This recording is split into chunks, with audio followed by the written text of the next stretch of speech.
Thanks, Jenny. I'll just give a quick roll call of my board, acknowledging that you're opening our meeting at 6:04. So Charles Roberts, Chair, I'm present. George Chalimpsest, Vice Chair. Here. Mark Maloney, I believe he's absent today. Emily Esch. Here. Esch, sorry, thank you. I'll get that right next time. Amy McMahon. Here.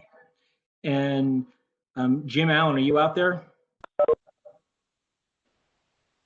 Okay, well, so we need 3 for a quorum. 5 is a full board. So Amy, if you're okay, I'd like to elevate you to a full board for this meeting. Pop off at 7. Okay, well, you can join in for that period of time. So I guess we're all set, Jenny. Thanks. Okay. All right, I'm going to read the public hearing notice and the public hearing and the planning board amendment to chapter 200 zoning, section 4.2 rural residential RC, subsection C, uses permitted by special permit, by striking limited to tier 1, 5,000 square feet from paragraph 19 to read as follows. Marijuana cultivator pursuant to 200-7.17, and by adding new paragraph 21 to read as follows. Marijuana product manufacturing and marijuana retailer as an accessory use for the use marijuana cultivator pursuant to 200-7.17. Amendment to chapter 200 zoning, section 4.2 rural residential RC, subsection C, uses permitted by special permit, by striking subsections 19 and 20 in their entirety and replace with a new subsection 19 as follows. Marijuana cultivator pursuant to 200-7.17, provided that any structure erected for such use in the RC zoning district must also be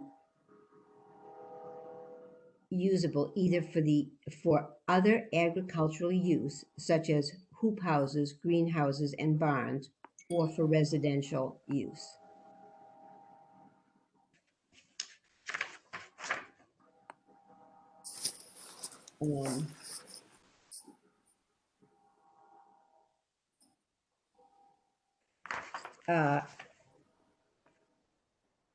Counselor,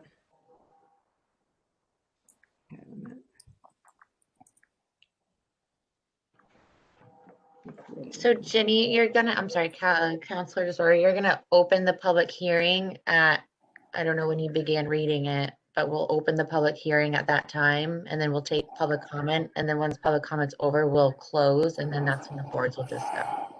Perfect. Okay. So we'll open the public hearing now, and Counselor Dolan, would you like to speak to the zoning amendments that you proposed?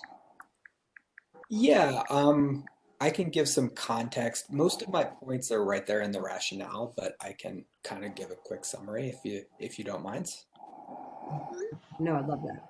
Okay, so the proposal that I have submitted, which is only one of the 2 proposals that's on the table tonight, is exactly the same as what the Higher Fields group submitted and withdrew not so long ago.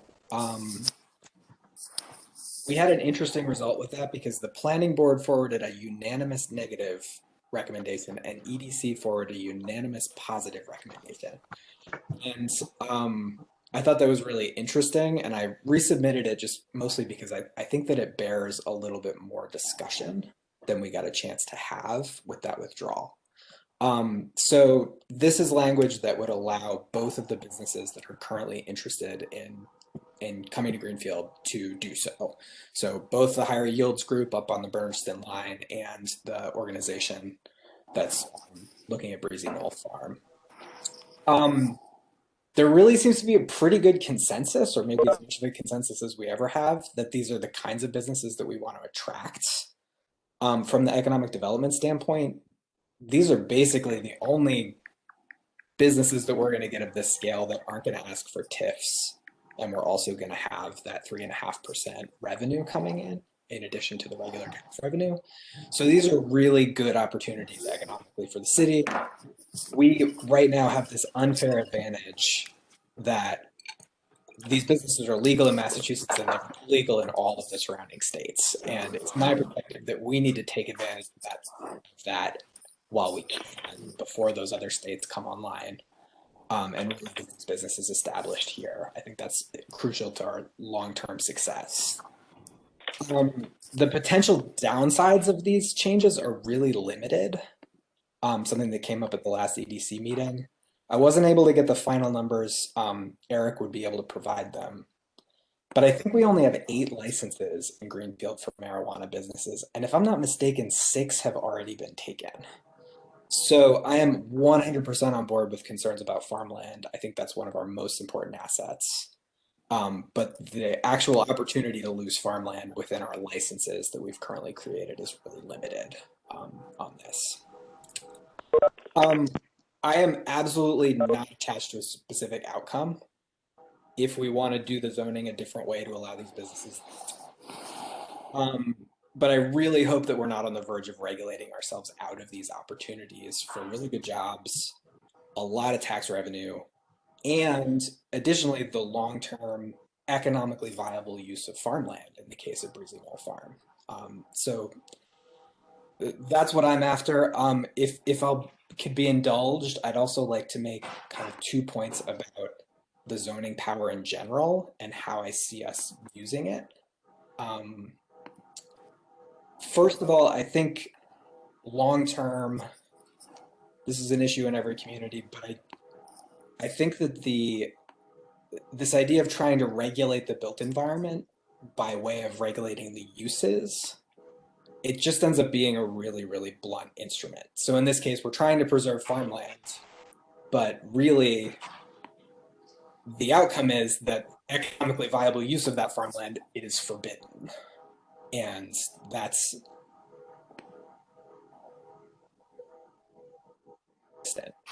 I suggest that perhaps a better thing to do if we are really concerned about farmland, which I am, is to just regulate building on farmland directly, and perhaps create a special clause for farmland that's going to be disturbed or something like that. But rather than trying to do it obliquely through the uses, we just actually write the regulation that we want to see that's important to us. And the second one, what I see happening both with the proposed changes to the parcels up by the Bernston line and with the other proposal that's on the table tonight is this tendency to create a carve out for a particular business that we like. And that's not the way that I really think zoning should work. Right now, the hurdles for a business like this is first they have to come to us, we create the carve out that's specifically for them in the zoning. Then they have to enter into a host community agreement, and then they have to get a special permit on top of that. And that's I know that we have a lot of regulatory hurdles in Massachusetts, and I like a lot of those. Those seem like a lot of hurdles. So I would encourage us to just take, as two groups that are in charge of this kind of thing, really just figure out what we want and allow it, rather than kind of regulating through fiat based on individual project. I'm sure you've all heard this before. This is my zoning spiel that I've probably given 100 times. So I'll leave it there. Those are my main points. I'm definitely here to answer questions if anybody has any. Thank you very much. Question. I see Councilor Elmer has his hand up, and then Charles Roberts. Do you have a point of clarification? Councilor Elmer? Yes, if I could. We have two proposals on the table tonight, both of them, as near as I understand, trying to roll out the red carpet for the marijuana growers. I could use some That's just water. clarification. This is, I already made a drinky. I want to see how many ounces this is. I want to reorder. Oh, great. Great. Excuse me, if you're not speaking, could you mute, please? Thank you. So I could use some clarification about what the differences are and the pros and cons. Are we supposed to address these at the same time or separately? Thanks. Very good, thank you. And Charles Roberts, did you have something? Did you have a question? Oh, hi. Yeah, thanks. Yeah, I just wanted to sort of talk a little bit about the planning board's perspective on this and respond a little bit to Councilor Dolan's points. And the reason why the planning board forwarded a unanimous negative recommendation on changing the zoning in the RC zone was because we were talking specifically at the time about granting a special permit for the cultivation facility that was going to go into indoor action. That site was immediately adjacent to general commercial, and it's already a district within Greenfield that's sort of already kind of has general commercial uses going on there along Route 5. So we thought we saw that as a win-win because it sort of clarified that area for zoning. It allowed the business to move in, and the planning board was fully in support of this business and recognized the value that it brings to the city. And we didn't really see this as carving out a niche for it, but merely it was a logical extension of an existing zone north to the town line. So that was our thinking anyway. And we were also concerned about the unintended consequences of large, sheds being built in the agricultural land over prime farmland. I believe, and I think maybe we all need to do a little more homework on this one. That according to Eric Torog, that the 8 licenses are limited to retail outlets and not to cultivation facilities.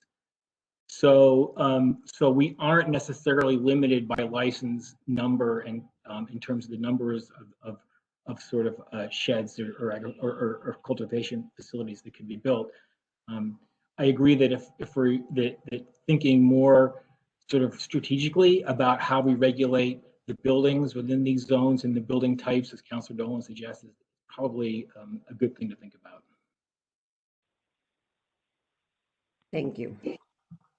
So I'm going to take public comment in order. I see Paul Jablon is up next. I did want to ask if we have anybody from Greenfield Greenery that's here. Is anybody? Councilor DeSorga, Shannon O'Brien here. Sorry, I had a little trouble getting my camera on there. I have just a short, if people would like me to, spend about 4 or 5 minutes, just a little description, or if you'd like me to wait, I can do that later. Let me just ask, Paul, is that okay with you if we let someone from Greenfield Greenery speak first? Okay with that? So I'm going to call on you, Shannon, to tell us a little bit about this project and why you think it would be, why you are endorsing this zoning change. So go ahead and welcome tonight.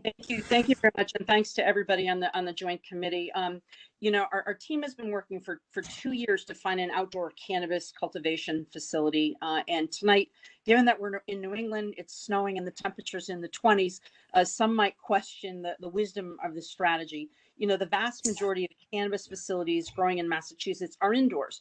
They're often in abandoned mill buildings equipped with strong grow lights to recreate the sunlight needed to cultivate plants, supported by complex HVAC systems to optimize temperature and humidity. This allows, in essence, cultivators to kind of fool Mother Nature. It shortens the growth cycle of cannabis plants from a natural 6 to 8 months to as little as 3 months. Now, this sounds like a superior and much less risky proposition, but our team has decided to go in a different direction. Even though it creates some additional hurdles, we've been laser focused on building outdoor grow facilities for several very good reasons. First, we believe that sun-grown cannabis is a superior product, and many purchasers of the product believe this as well. I think the difference you experience eating a hothouse grown tomato versus one purchased in July at the Greenfield Farmers Market, you'll see that. And there is a difference that customers are going to be looking for. Sun-grown cannabis is seeing increased demand in the market. Second, growing outdoors and using the sun rather than using grow lights is not only a more natural way of getting the best plants, it also offers a significantly smaller carbon footprint. The electricity alone for indoor plants runs between $700 to $1,000 per pound of marijuana produced. By contrast, we project that the total cost for our sun-grown plants will be approximately $400 per pound, and that includes personnel costs. We're going to grow better plants and use a fraction of the electricity that indoor growers use. Finally, our team's committed to building a business that offers what is known as a double bottom line. We can grow a better product with a smaller carbon footprint at a lower price, which is good for our business and improve profitability. But we're also going to measure success by adding a second goal, which is creating partnerships with local farmers who are dedicated to maintaining the historic rural character within our host community. Many small farmers across the Commonwealth have struggled to continue farming as a business as they compete with foreign suppliers or large agribusiness. In the 1950s, the Commonwealth of Massachusetts had over 4,000 dairy farmers, but now the number has plummeted to 125. We made a business decision for farmers like our partners Randy and Angie Facey, who own Breezy Knoll Farms. They're great business people with a strong work ethic who will take their farming experience to help us build the facility that they can increase their farm's profitability and continue their family's tradition of promoting agriculture in Franklin. Which brings me to my request to ask the planning board and the business development committee to consider this zoning change, which restricts property in RC zones to a maximum of 5,000 square feet, or require the grower to be organized as a craft marijuana cooperative. As I understand, and I think Mr. Roberts mentioned, this was initially drafted in an attempt to protect land zoned as RC for becoming sites for large warehouse-sized buildings, often associated with traditional large cannabis growers. It was intended to maintain the rural character that the city of Greenfield wishes to protect. And we agree with the city's intent, and we intend to maintain and enhance the longstanding farming operation on the parcel of land we're targeting on Leiden Road.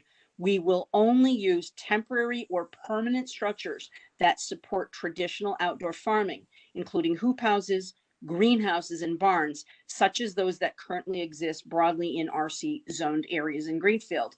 I'd note that if Greenfield Greenery had actually chosen that they organize as a cannabis craft cooperative, there would have been no restrictions on our ability to construct large industrial type buildings that were apparently the focus of this zoning restriction.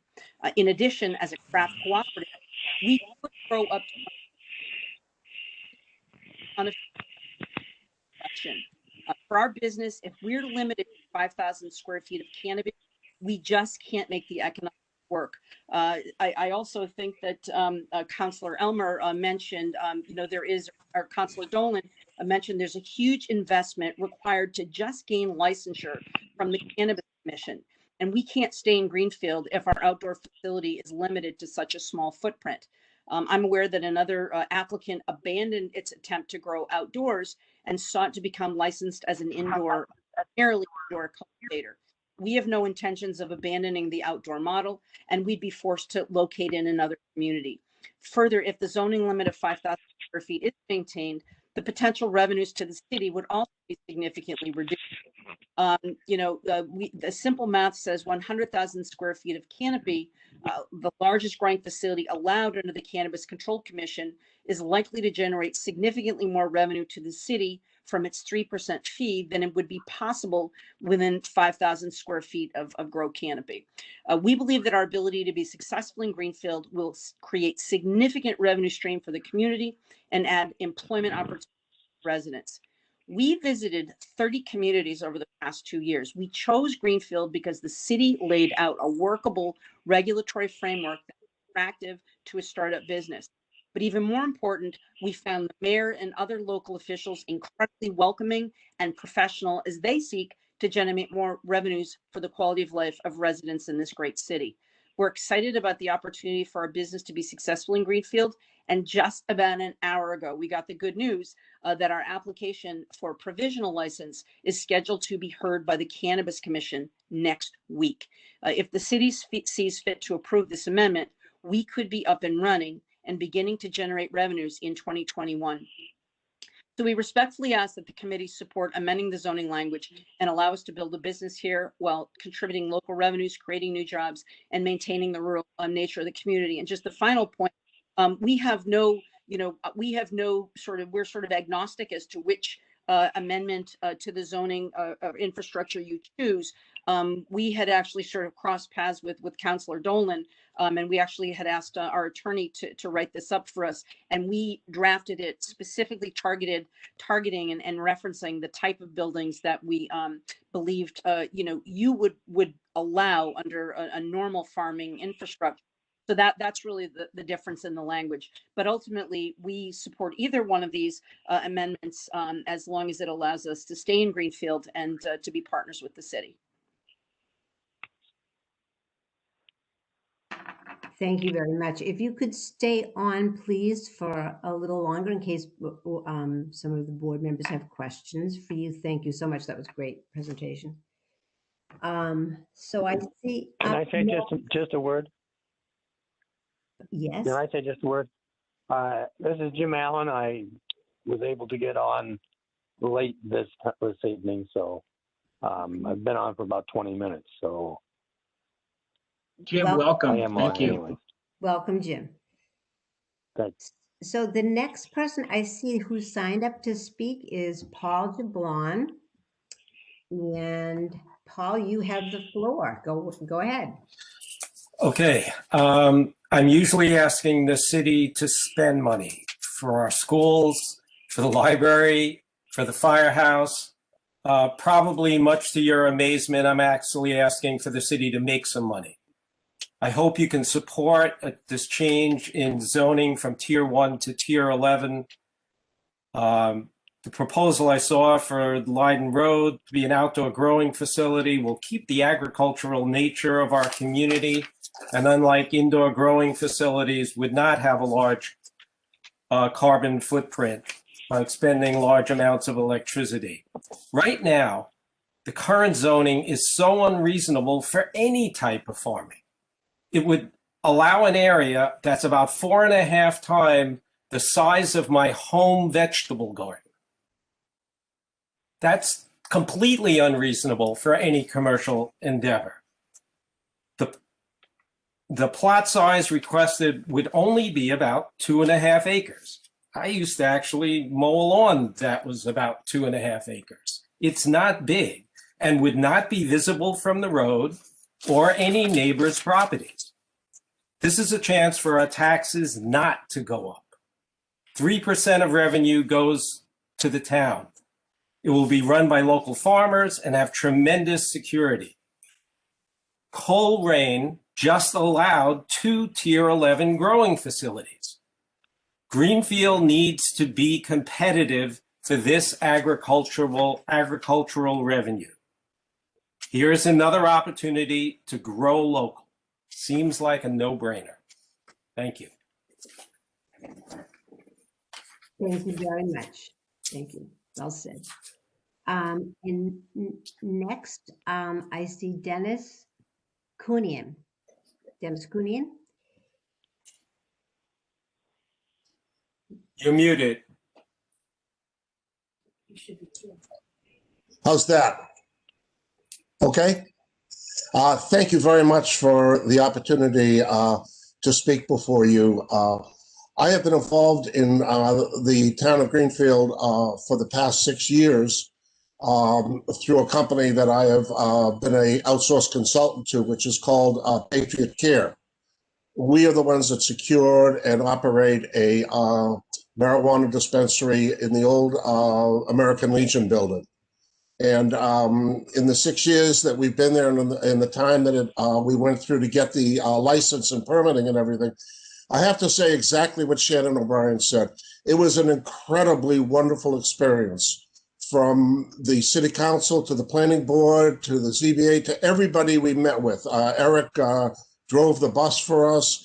And quite frankly, and I can say this now because I'm only an outsourced consultant, if I could convince my wife, I wish I lived in Greenfield, and that's how wonderful it has been. The reason I wanted to speak is because I do represent and working with another company called that will be before you at the proper time, called Blended Harvest Farms, which is looking to do exactly what Shannon O'Brien spoke about, which would be an outdoor or hoop house grow facility, and would have all of the opportunities that Shannon has spoken about. I have worked in 37 different municipalities in terms of both cultivation and in dispensaries. And it's the larger ones that have the stake in the community that work well, both for the community and also for them themselves. The large ones are able to run them as a business, are able to be a member of the community, and the revenue streams. We have averaged on the particular, just so I can give you a money factor, on the particular ones that I've been involved with throughout the country that are outdoor grows on a tier 11 basis, they have represented about $30 to $33 million in revenues, which would be for the town, would be approximately $1 million for the town. And that's a nice revenue stream for the town. Not only that, when you have something of that size, and if you are community minded, and it's easy to tell who the people coming in are community minded, you become a member of the community. You get involved with the school department. You get involved with the Chamber of Commerce, et cetera, et cetera. And those are exactly the things that we did with Patriot Care. And it's something that we have enjoyed doing. So I'm recommending, just as Shannon O'Brien said, that the opportunity to tell you that in this case, bigger is better. And thank you for your time, and thank you for having such a wonderful and caring community. Thank you very much. Thank you. Thank you. Well said. Next, I'm going to call on Ed Berlin. Ed Berlin, 20. Oh, you know what, Dennis, can you give me your address? I just need to have your address too.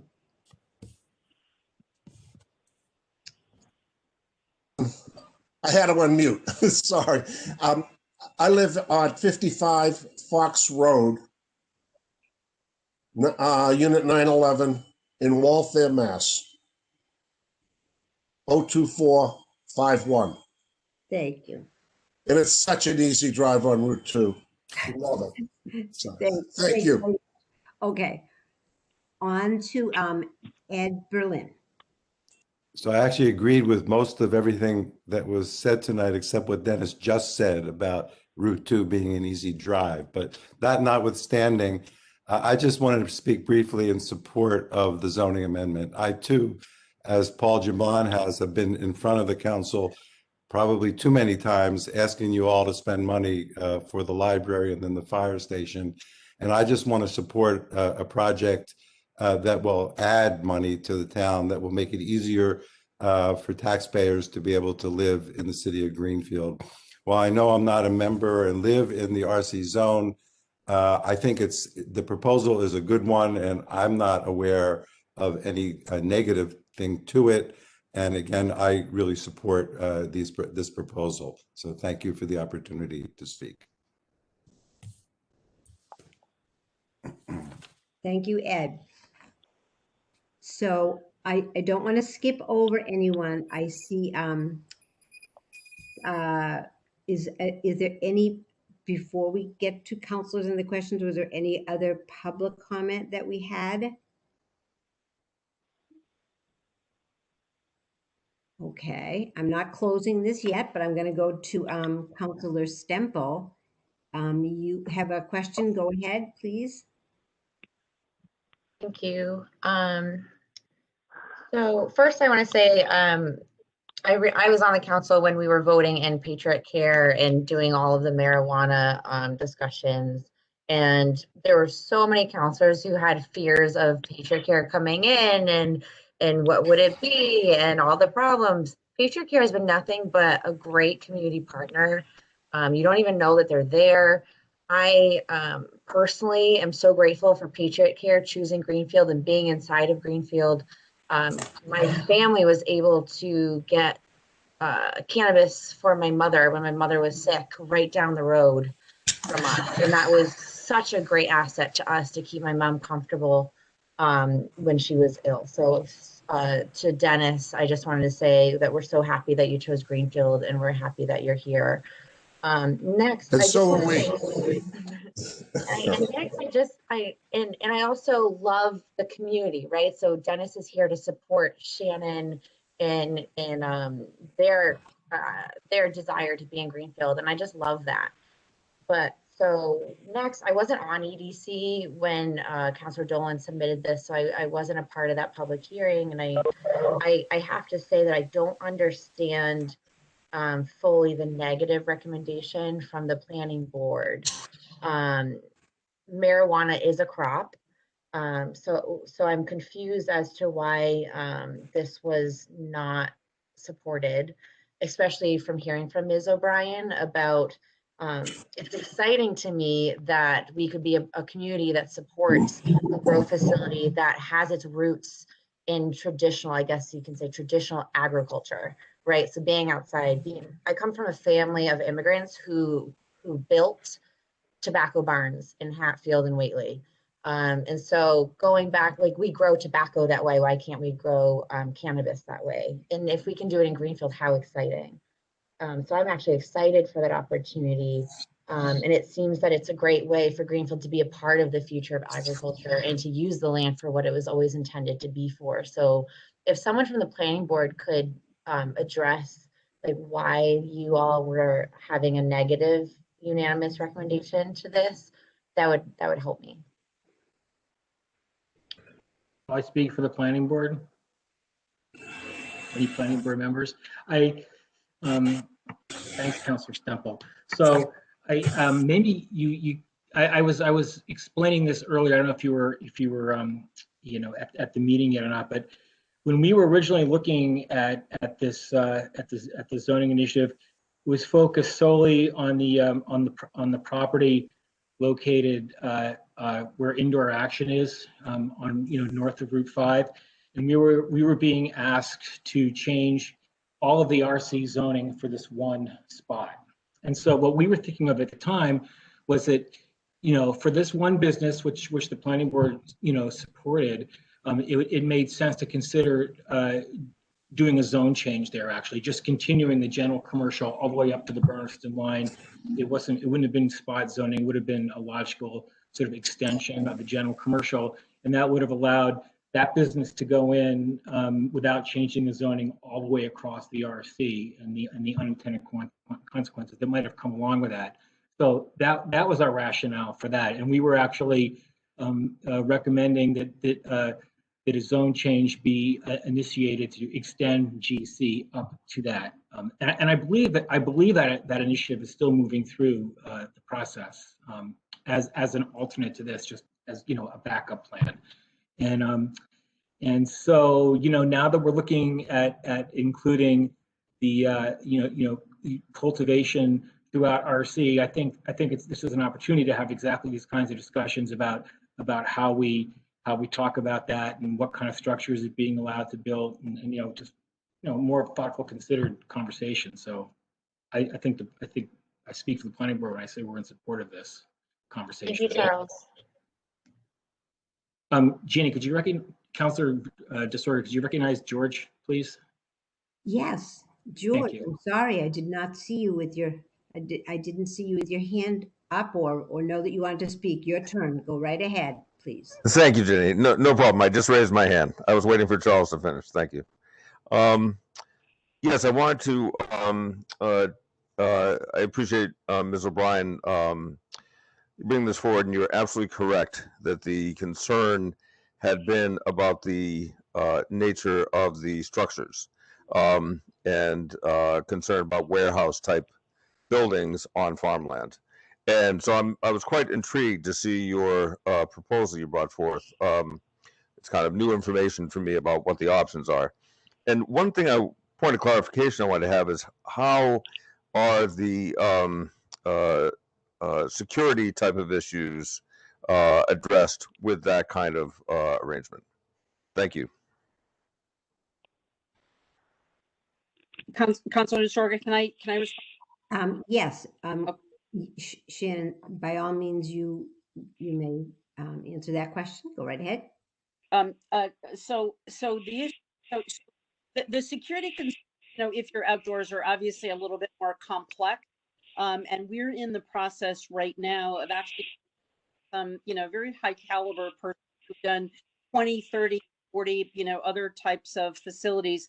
But obviously with the outdoor growing, it is a little bit different. I think that the biggest issue, for us is, one, it's going to be a physical barrier, and that, is to be fencing, that we not only have to worry, about the random drunken 18-year-olds who want to, climb over a fence, late at night, but because it's outdoors, we have the added complication of gophers going under the fence or deer jumping over the fence. So we right now are in the process of top-notch security team that has worked with cannabis facilities before, and that is actually part of the process that we will go through. Next week we're going to go in front of the Cannabis Commission.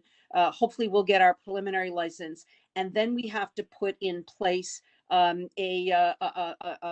more detailed plan about what security we have in place. It will be cameras, it will be physical barriers. There will be, the only persons that are allowed on the facility are going to have a proper ID and licenses and have to be trained. And all of that plan that we put together, again, it's not complete right now, but that has to be finally approved by the police chief in Greenfield. So, so I don't have the specific answers to everything that you might be requesting right now, but once, hopefully after next week, we do get that preliminary approval, then we're going to have to more fully flesh out what is required on this particular. We're in the process right now of doing some site surveys. We're using Mr. Bucky Sparkle, who is really great at helping us figure out how we configure our potential buildings and security topography of 493 Leiden.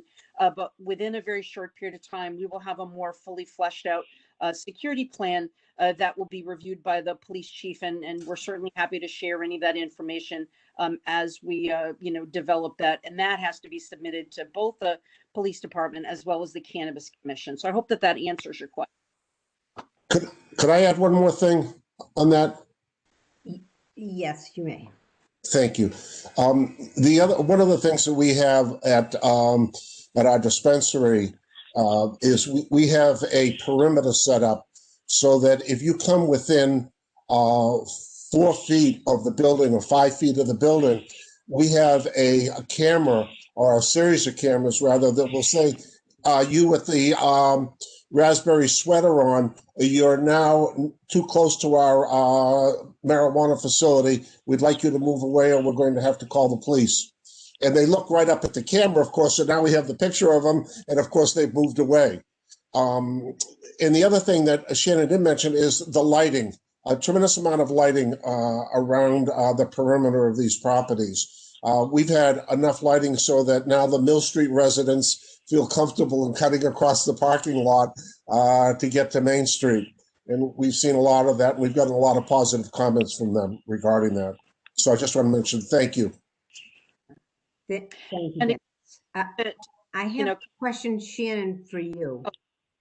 Okay. Shannon, you already have a host agreement with the town. That's correct, right? Something signed by the mayor. And the acreage that you are, what is the size of the plot of land that you're going to be on? Right now, for this first license, it's approximately 10 acres within 493 Leiden. you know, has, I forget, I think it's, I should know, it's like 300 square, I should know 300, you know, acres. But this will be 10 acres within that. So, and as I think it was, I think Ginny, you had mentioned it's far off the road, so it's not visible. And this is also one of the things beyond the beyond just security that Dennis also mentioned with fences and motion detectors and cameras and lights and accommodation, you know, therein. There also is required any sort of physical barrier. So if indeed there were part of it that could possibly be seen by the road, we would have to make sure that that was just visually protected. You're literally not supposed to be able to see the plants either. So that's not just part of the security plan, but that's also part of the Cannabis Commission's requirement that nothing can be seen from the road. But we believe this is going to be far enough back that it's not even a visual issue for anybody, you know, when we're up and growing. Very good. Thank you. So I see somebody that I may have missed in the chat there, Emily Seelman. Emily, did you wish to speak? Yes, I just wanted to just add a comment or two. Emily Seelman, I'm from Higher Yields Consulting. So I was from the original Amendment A for the zoning. It's nice to see everybody again. I just wanted to add a comment to what Ms. O'Brien said in support of what she said, and reflects what we had in our original submission and what's reflected in this updated Amendment A, or the resubmission of that amendment, proposed amendment. And that is that Tier 11 really offers us the opportunity to give back to the community in a bigger way than we could otherwise. If it's Tier 1, if it's that type of limit on our cultivation size, we really don't have the ROI that we need to make it prosperous for both us and the community. We're looking to build a vertical facility, which means the dispensary, manufacturing, and cultivation. And when we do that, we can keep costs lower, employ more local individuals to our facility, and give back more, and obviously providing more tax revenue to the community. And part of our goal was also timeliness. And obviously we've got a time constraint on our end to try to get this up and running. Obviously wanting to give back as fast as we can, but also for the property owner who has been struggling severely through COVID, not himself through illness, but his business. Being indoor action, he's seen an incredible decrease in the amount of people attending indoor action. So he is looking for an opportunity to revitalize and refurbish what this property was. And he's been operating this for so long, and he would love to see it used in a way that's fruitful once again. And that's really a big goal for us. He's an amazing person. He reflects Greenfield in such an amazing way. So we're just excited to have that opportunity and do that through a Tier 11 and through a vertically integrated facility.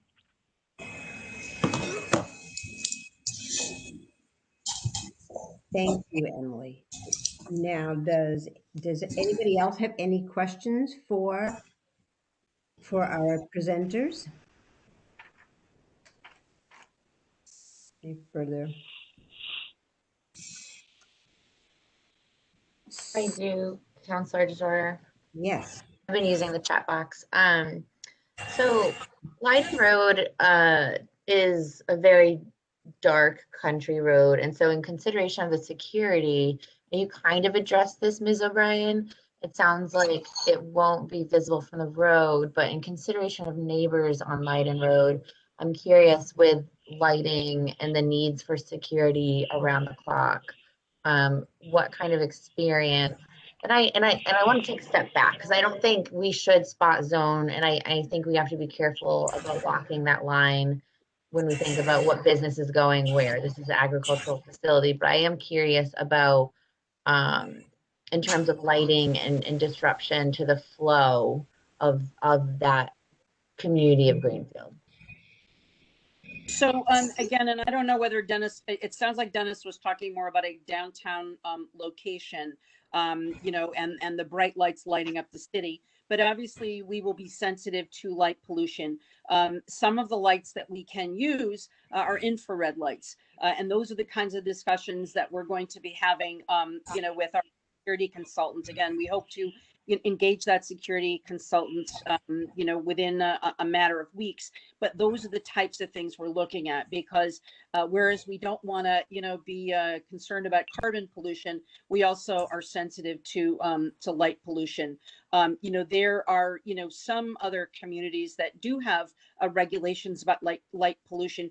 That's something you may want to, consider in the future. But this is something that we're very sensitive to, and part of the conversations we're having right now as we move forward with our security team. So again, it's motion sensors. There certainly will be some lighting, but we're very, very on in an agricultural setting, and that's why we're hoping to get to work with people that have already done this with some other outdoor facilities, so that we can get the benefit of their expertise. So I hope that answers your question. We're sensitive to it. I can't talk about all of the specifics because we're still figuring that out, but that is something that we will be concerned about, in making sure that that doesn't create any problems for the adjacent neighbors. Great, thank you. That does address it. Thank you very much. I'm going to speak now for a minute. I just wanted to say, I actually was on this since the inception, going to all of the meetings of the Cannabis Commission when they were writing the law, which is, I think it's like 100-page law. There's all kinds of requirements that are involved in getting somebody needs to mute, in getting the license. You need to have a host agreement. You have to have a meeting with citizens in the community. It has to meet the approval of, it has to be checked by the police chief. I actually remember walking through Patriot Care with Chief Haig. But additionally, each one of these requires a special permit with a site plan review, where we will be addressing those issues. The planning board and zoning board does a great job when it comes to site plan review and the permitting process of how that will impact the neighbors as far as the lighting goes. That was one of the things that we were always looking at. And I have a question if Director Tworog is on the line. I had a question for him. Is Director Tworog on this call? I don't believe Eric's here this evening, Councilor Sorger. All right. Okay. All right. So my question to him was about the tier size, which we had a discussion about that. And it really is, for a business to set up, this is a very expensive business to start. And to bring this and to make it a win-win for the community and for us, we need to be, in my opinion, extending that tier limit, because the tier 11 is what makes it worth its while for the business to be here, and what will actually make it worth its while to our community. So that's all I'm going to say. I see we have another counselor here that wanted to speak. I see next in the chat box is a comment from Counselor Gwynn. Thank you, Councilor DeSorger. I just wanted to mention, I know we're talking about zoning changes to an entire area and not a specific property, and I understand that. And talking in addition to what Shannon was saying, this specific property, the Breezy Knoll property, is probably the best property I can think of in Greenfield for being naturally protected. I'm very aware of that property. I've been on it many times, and it is about as protected as you can be. There's no easy way to get there. There's no easy way to see it. So, I mean, if we were looking at that and we had any of those kind of concerns, I don't think we could do any better. And that whole zone where we're talking Bernston Road and Leiden Road and out in that general direction going over towards my precinct, from the back area, I think these all have a positive result for those agricultural pieces. So that was just a point of interest, and I appreciate Shannon bringing those forward. And I think this is something that I'll be anxious to watch and see where it goes from here. Thank you.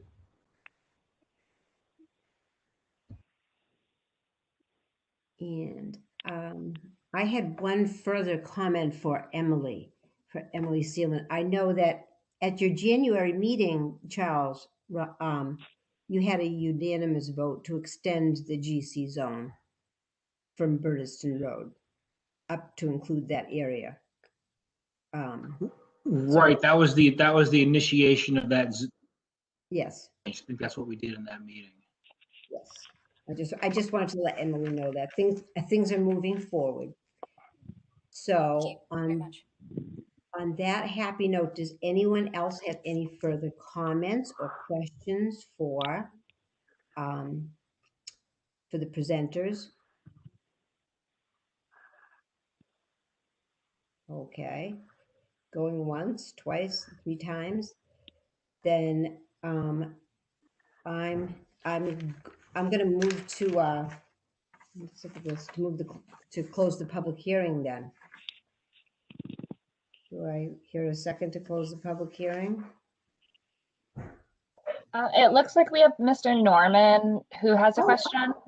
Oh, I'm sorry. I didn't see him. Did I miss that in the chat? No, sorry, I just raised my hand. I cut off my video. Sorry. I was just wondering if the growers had contacted some of the residents who live north of the property as to any of their concerns. At this point in time, what we need to do is obviously we need to get this zoning changed, because if this zoning change, then we can't move forward. And then we will apply for a special permit. And at that point in time, we've already pulled together all the abutters list. We're working with an excellent, helping make sure that we do that. But at that point in time, we will be reaching out to those abutters specifically to give them opportunity to comment, on the permitting process. And we did have a community meeting that was published, in the Greenfield Recorder. But obviously, at this point in time, it's the Zoom meetings are great, but they're not really a great substitute for, the in-person meetings and being able to do that. But that would be what the procedure is for the neighbors. And one of the things I did want to point out, and Councillor Gwynn, made a good point about the 493 Leiden Road, and knowing that Greenfield and many surrounding communities are so-called right to farm communities, and so farming is allowed great in terms of the smells and the sounds and the different things that can come out of a parcel of land. But right now, what Andy Facey and his wife Angie, the business that they have there, the soil is not tremendously rich. And so one of the, in addition to growing some corn and some hay, up there, and obviously, and Randy also has a 200 cow dairy farm just up the way, actually in Leiden. But one of the things he does is he actually is taking, sludge. I don't know if that's the right word, from Irving paper mill, and he's actually using this to create enriched, topsoil. And I have to tell you that the first time that I visited the parcel of land, I'm like, what is this guy dumping, on this parcel of land? It smelled like low tide, down on the Cape. But that's what farming, in a right to farming community is, it's allowed. So we actually think that this will be, an improvement, in terms of, potential impact, on the neighbors. I mean, we haven't had, complete discussions with Randy, about that sort of, side of his business, and that's certainly his business to do outside of the parcel that we're going to work on. but we ultimately think that, you know, as we can expand and create better revenue opportunities for Breezy Knoll Farm, this could ultimately improve the sort of you know, quality of life for the neighbors, you know, for you know, who are abutting that. I hope that answers the question. Thank you. Anything else from anybody?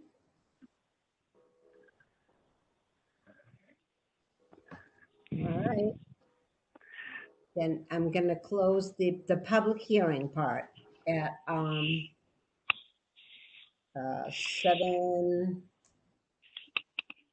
o'clock at 7 p.m. Okay. 7 p.m. Counselor Stemple, do I need to do a roll call to close that? Do you know that? I think it's by your choice. I always prefer to do roll calls just so when Tammy listens or watches, it's easier for them to determine, but it's your choice. Thank you.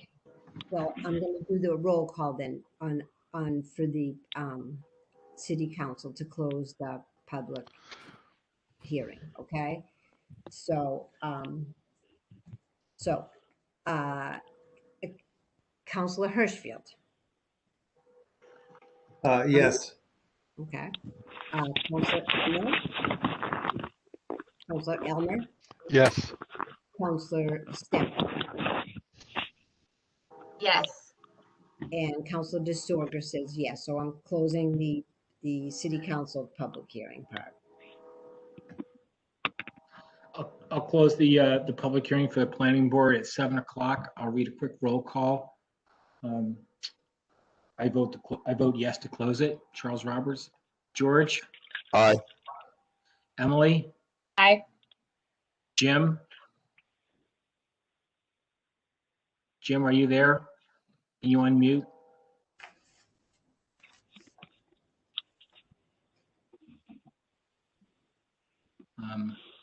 Well, it's a three to close the meeting and 1 abstention.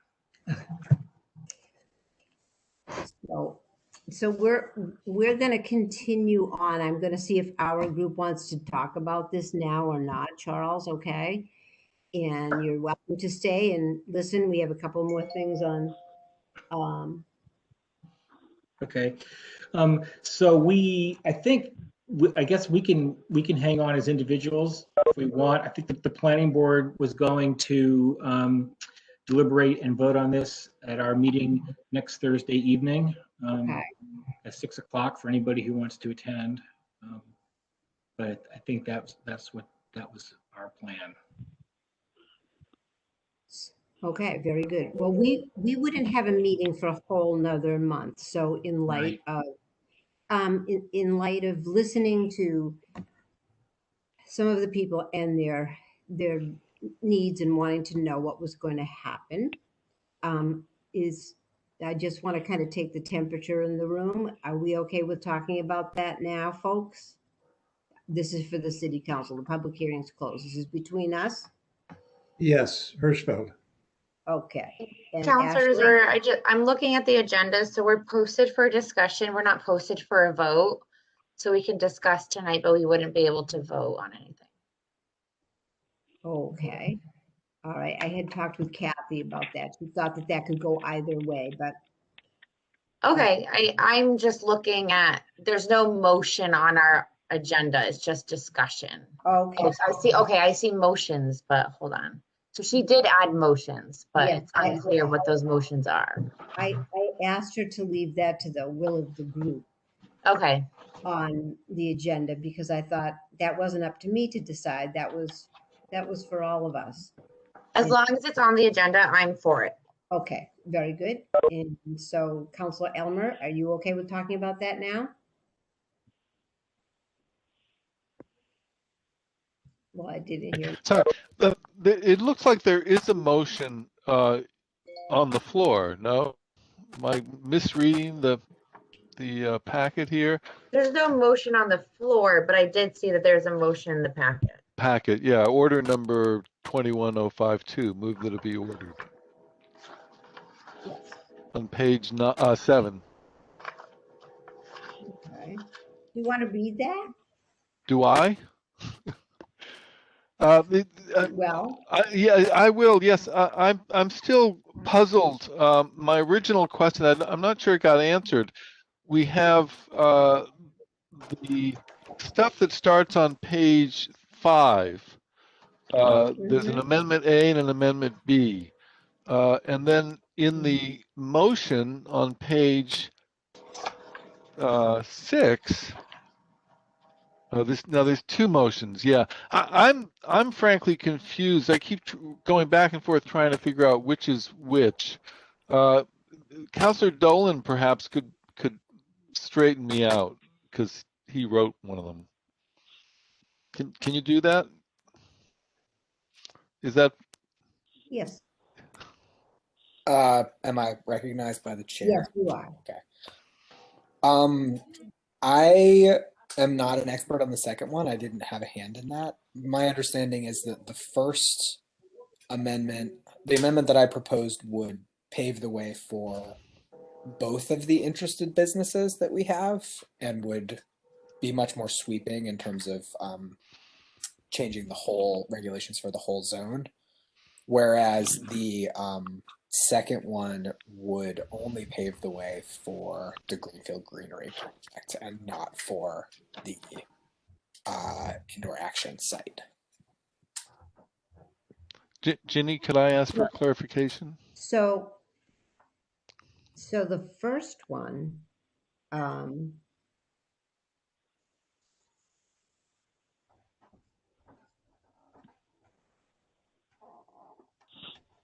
the first one removes the tier limit, okay, and adding a new paragraph. Manufacturing and retail as an accessory use for marijuana cultivated pursuant to. I would say that the first one was more sweeping indeed, and the second one speaks more to the agricultural, and it would be eliminating the tier limit too, right? By striking 19 and 20 in their entirety and replaced with a new section as follows: marijuana cultivator, provided that any structure erected for such use in the RC zoning district must also be usable either for other agricultural use such as hoop houses, greenhouses, and barns, and for residential use. Now, the way I looked at it was we were moving forward with the zoning change to the general for the general commercial on Berniston Road. So that would allow for the indoor action, the future indoor action to be allowable. This would be permitting outdoor growing up to a tier 11. And so that to me seems to fit with the zone appropriately. And the small parcel that we're going to rezone on Berniston Road that actually includes what will be the former indoor action will permit that in that one spot because they're just extending. I don't know if any of you have your zoning maps, but there's a right at the end of Berniston Road, there's the GC district. Oh, get up and get it. So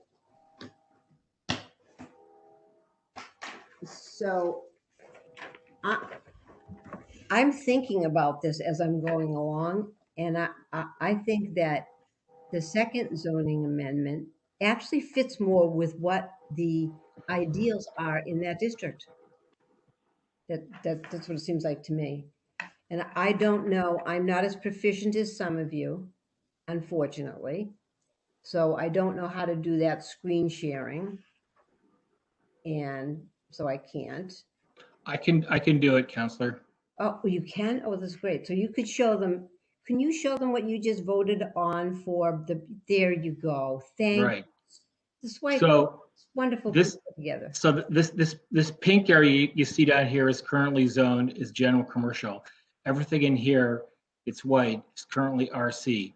So what we were proposing is to continue this line across 91, take 500 feet of frontage out of this lot here that runs along the west side of Route 5, and then pull in all of this area back underneath the highway into general commercial.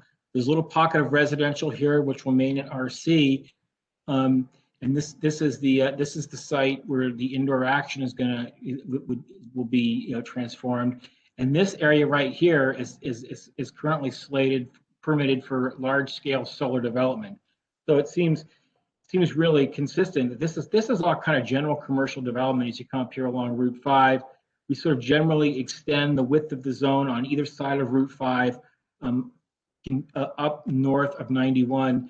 And so it really is sort of a logical annexation of this land, absorbing it into general commercial and keeping it continuous.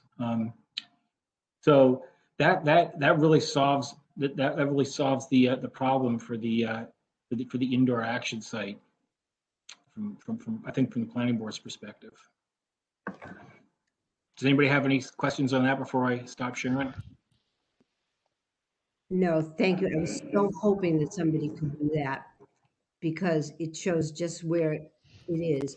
And I saw that you had a unanimous approval on that. And I think the general consensus from our board the last time we met was that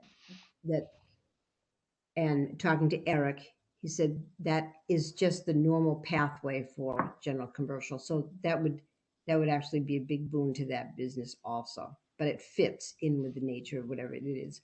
But so of the two, does anybody else have any other thoughts? Go ahead, Charles. Yeah, thank you. My only thought is that barn, in terms of the structures that are allowed, is that barn is a fairly subjective term.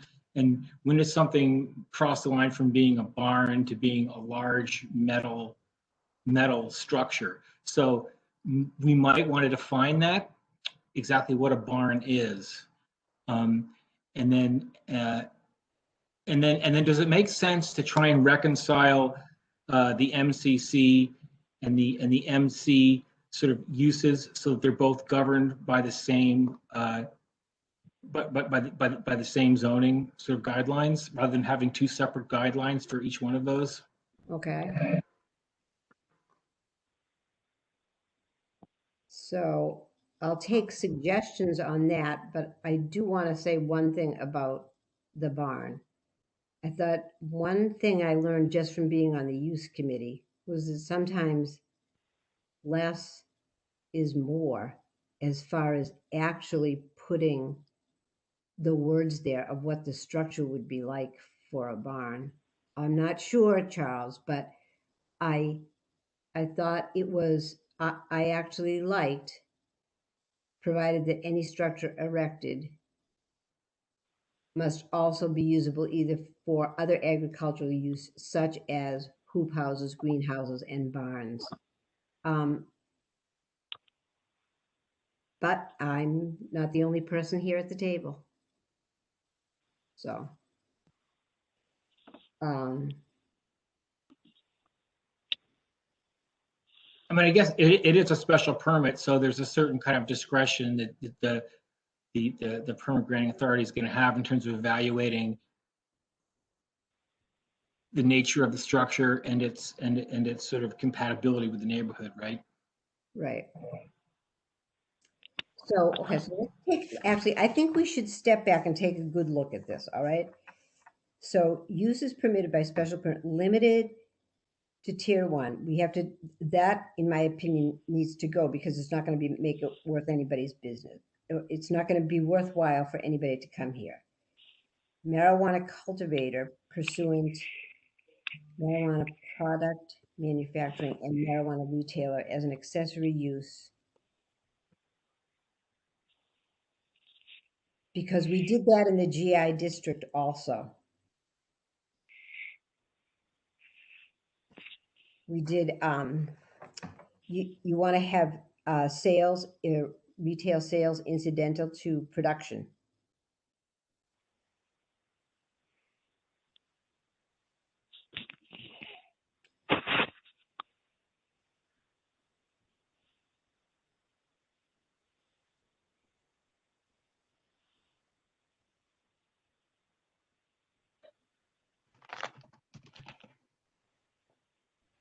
Oops. Let me just look, 1920. This I have to admit was confusing having to, and Phil, I'm going to go along with you because I've been sitting here with this all afternoon. I'm going to say I thought it was confusing myself, and we wrote it.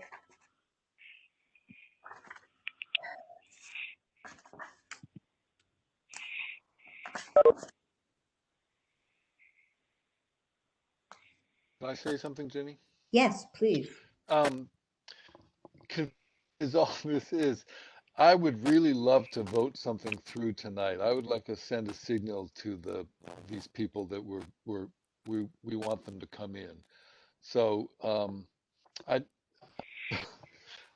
I guess that's all I have to say. As fuzzy and hard to read as this language is, I think I know it was well intended, and because it's going to get reviewed.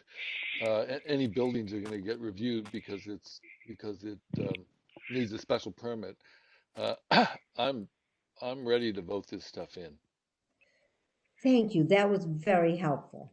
I actually feel the same way. And I thought, we know that the planning board is discussing next week. Yes, Tim, two heads are better than one. Go right ahead. I just wanted to say nothing would make me happier than withdrawing my proposal. I don't have any attachment to that particular language. My whole goal is to just make sure that these projects go through. So if the consensus is that we go with the change to Bernardston Road parcels and also the Greenfield Greenery proposal, I'd be thrilled with that.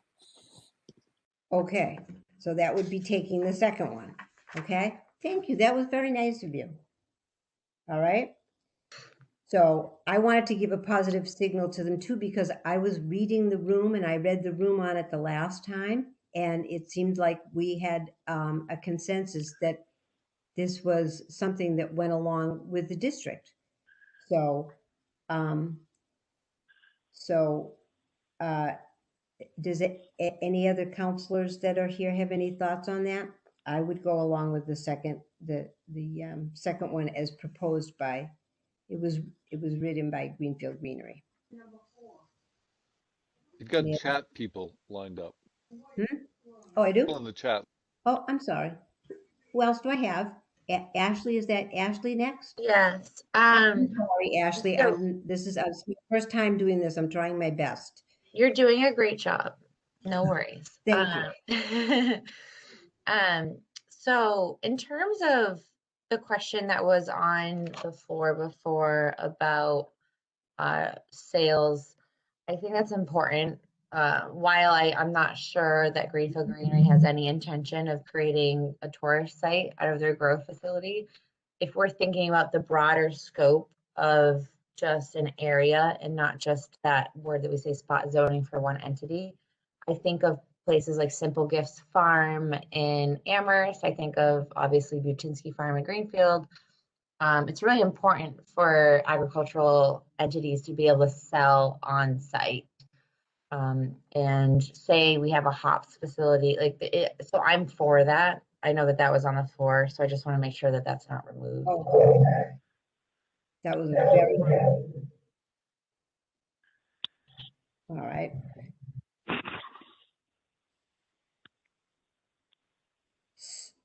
So if we had the second one, oh, I'm sorry. Was there anybody else that wanted to speak right after Ashley was Norm? So Norm, why don't you go? Yeah, I've been sort of leaning towards the planning, extending planning committee, extending the zoning up into this, extending the commercial zoning up into the area. Okay. Mhm. So I think that when we had our last meeting, we were pretty much, that sounded like we were in favor of that also, right? So how do you feel about this? How do you feel about the proposed zoning amendment to the RC as far as growing? I think I'm in favor of it. But one thing that bothers me is that I would not like a large solar array on good farming land. That's always bothered me. Our current zoning allows that to happen. Mhm. And that's always been a thorn. This doesn't quite address that, but if you have, I noticed the one solar farm in I think it's Whately, has a large solar array because I guess they needed to generate a lot of electricity to grow.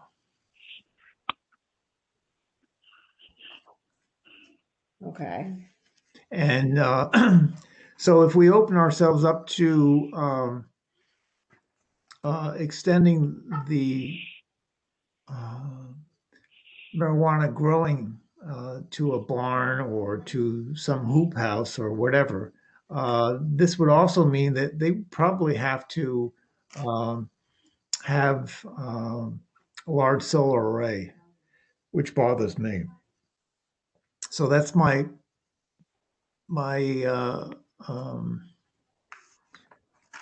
concern, especially since I live in RC, and I would hate to see a large marijuana field growing in the hay and cornfields that surround my neighborhood. Right, but I'm not thinking that this necessarily included solar arrays. That it is my understanding from all of this that 5,000 was far too limited, and I think that I'm thinking that the take on this is that there's more. Well, I'm just going to say, is there a motion on? Does someone want to make a motion on this? You want me to? I would do that. Go ahead, Joe. Okay. So we're on page 7. I move that it be ordered that the City Council of Greenfield amend the zoning ordinance, Chapter 200, Section 200-4.2, Rural Residential District RC, subsection C, uses by special permit by striking paragraphs 19 and 20 in their entirety and replace with new paragraph 19 as follows. 19, marijuana cultivator pursuant to 200-7.17, provided that any structure erected for such use in the RC zoning district must also be usable either for other agricultural use, such as hoop houses, greenhouses, and barns, or for residential use, and further amends the chapter and contents table of contents and index of the code, and further that non-substantive changes to the numbering of the ordinance be permitted in order that it be in compliance with the numbering format of the code of the city of Greenfield. Okay. Is there a second? Second, Stemple. Okay. Is there any discussion?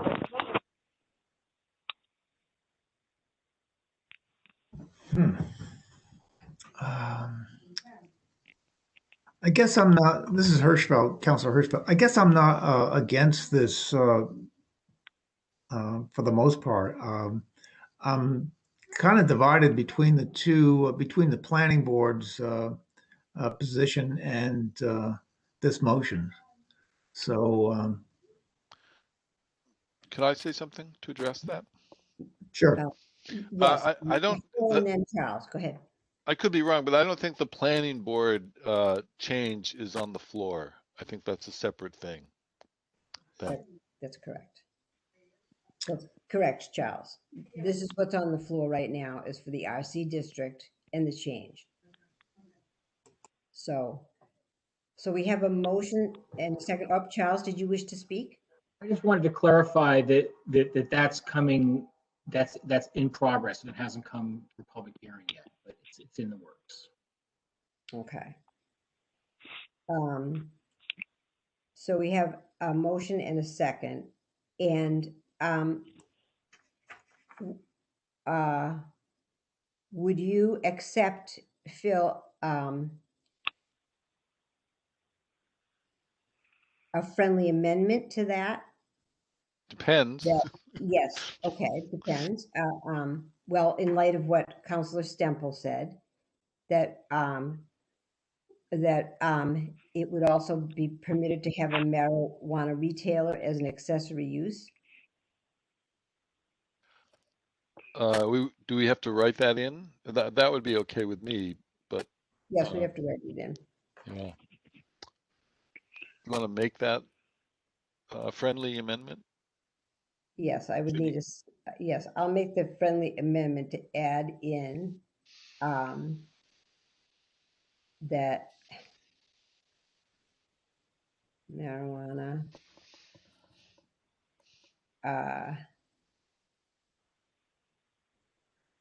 retailer be accepted as an accessory use.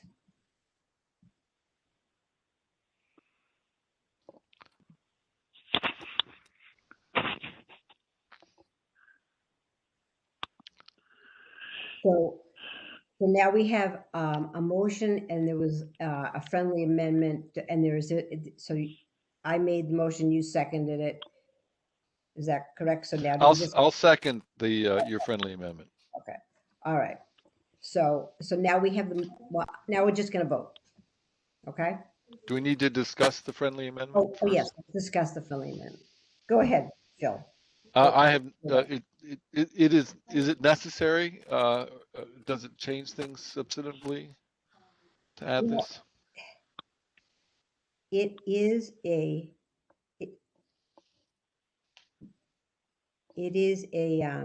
does it change things substantively? Well, it just allows them retail as an accessory use.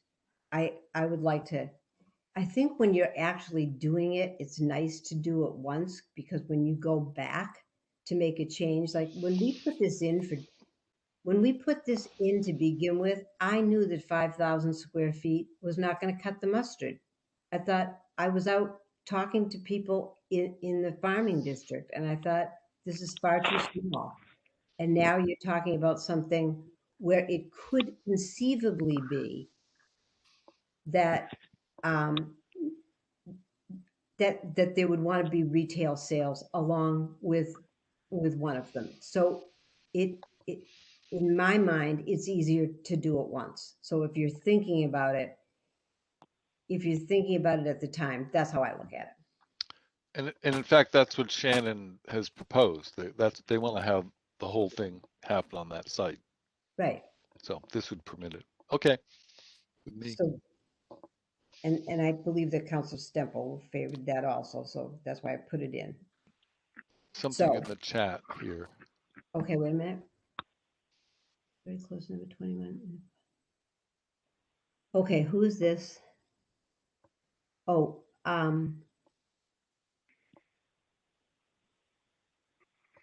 Page 7. yeah, I had printed this out, so I don't have page 7 in front of me. I printed it instead.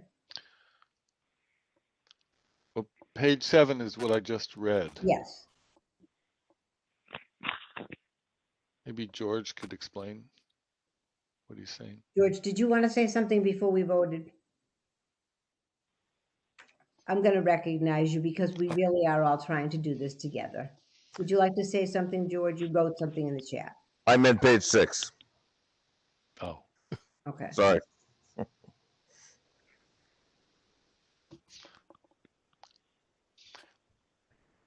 But George is right. There was 21 included marijuana retailer as accessory use. So we've now covered that with Yes. this friendly amendment.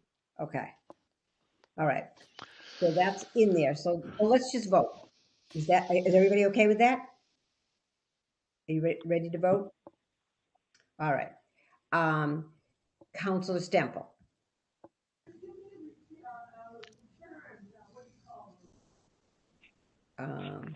Sorry, I was like trying to press mute, but I kept muting myself. Yes. Councilor Elmer. Yes. Councilor Hirschfield. We're voting on the amendment? Yes. With the Yes. proposed amendment, yes. Okay. Yes. All right. And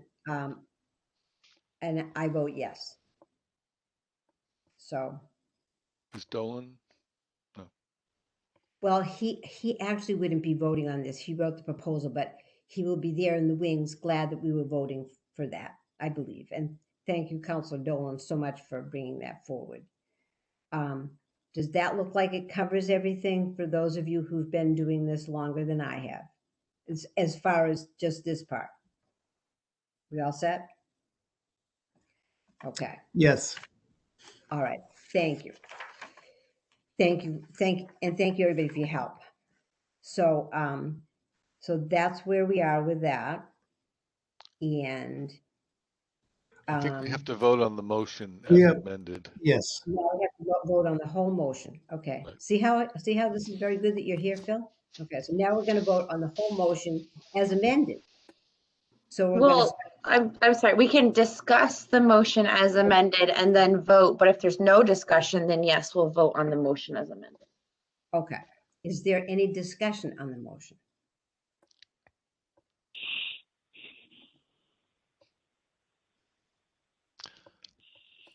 Seeing there's none, we're going to have a vote.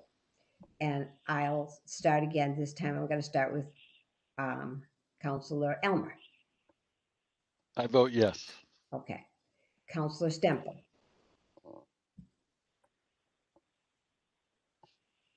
Councilor. Yes. You didn't hear what Councilor Stemple said. Yes. Okay. And Councilor Hirschfeld? Yes. And I am a yes. So that's unanimous positive.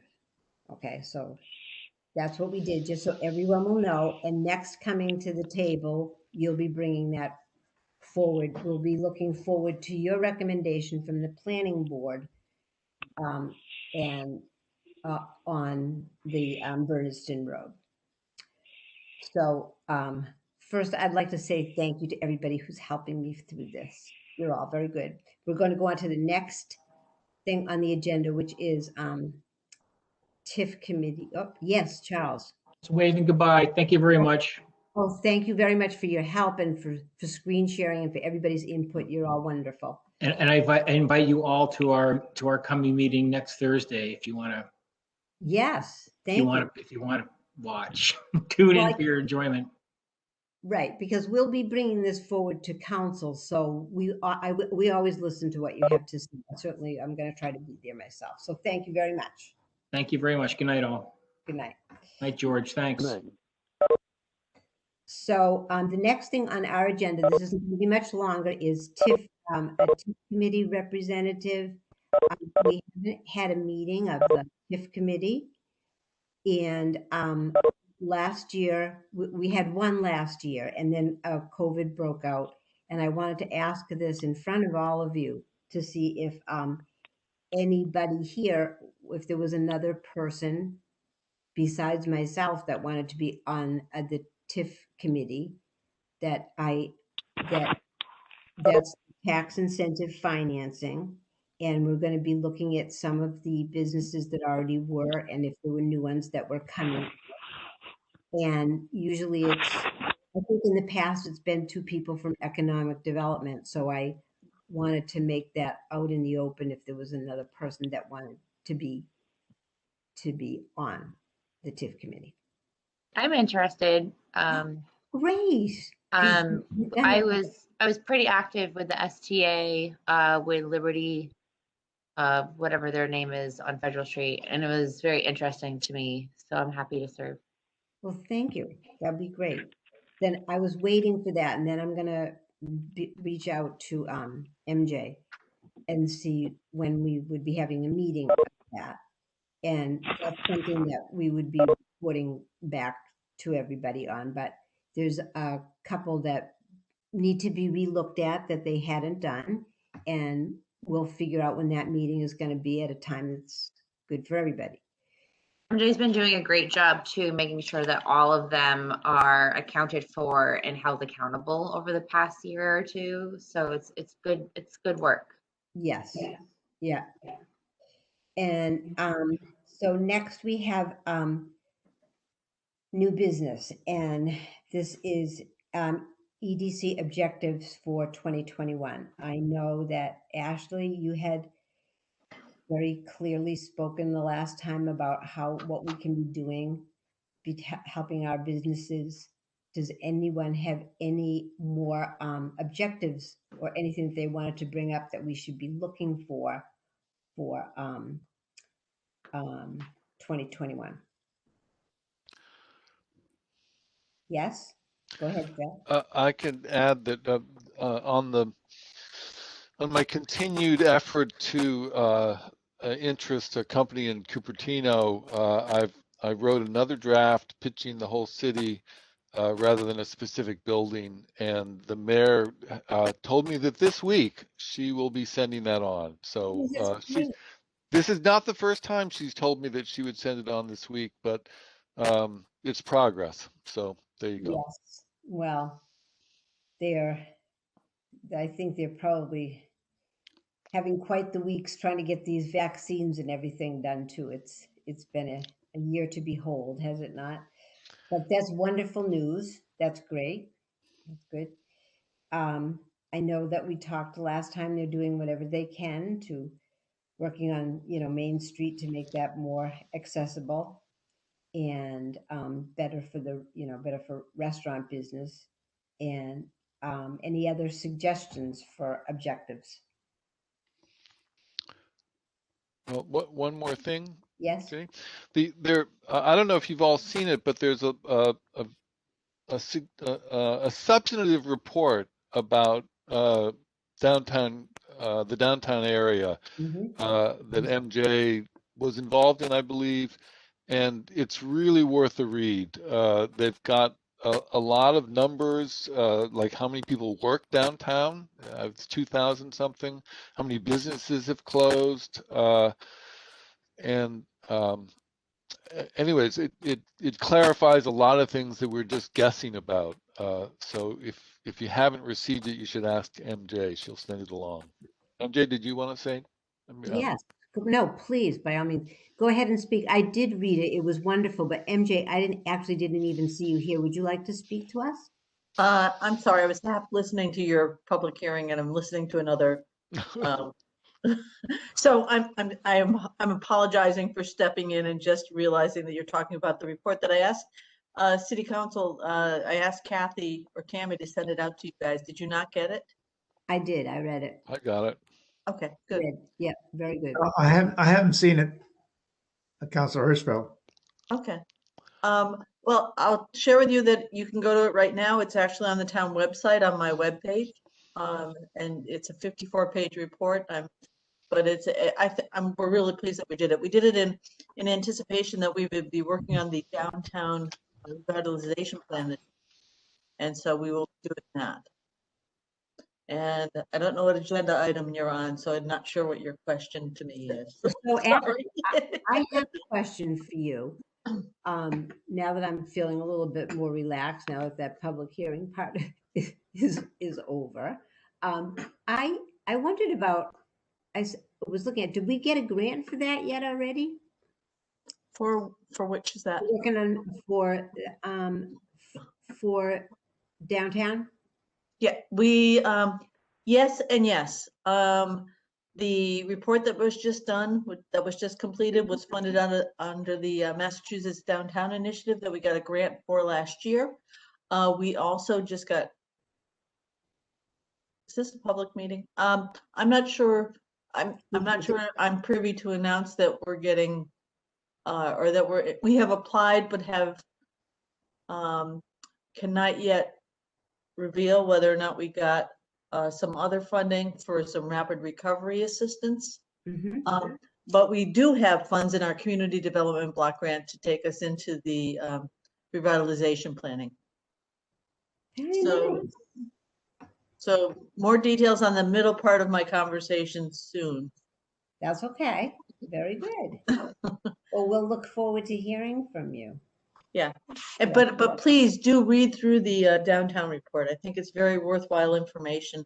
And clearly, I think our focus needs to be focusing on what we need to do to come out of the of COVID, and then really focusing on what we want our downtown to be looking at. And that was the goal with the downtown business report, to really take a look at what was going on, what were our strengths, what were our weaknesses, and start tackling those issues. Thank you.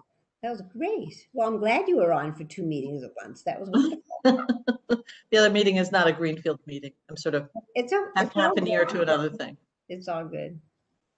All right. So,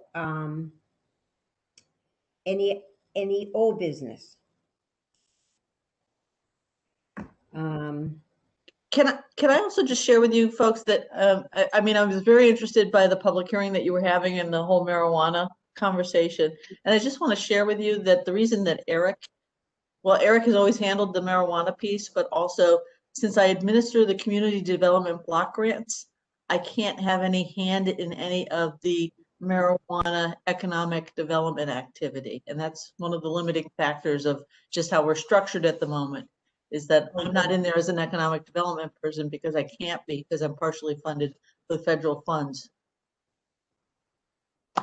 Not that I'm not interested, and I listen a lot, but I can't participate. Right. I'm just getting to understand a little bit of that. We had the same thing with our person who's appointed for CDA, for disability access. And if you are funded in one way, then you shouldn't be voting on something like that. So I was just coming to that understanding that week. So thank you. All right. Well, I think that's it for tonight, folks, unless there's something else that anybody wanted to say. All right. I'll accept a motion to adjourn then. Hirschfeld, motion to adjourn. Second, Stemple. Oh, thank you, Ashley. Okay. All in favor, just say aye. Aye. Aye. Good job.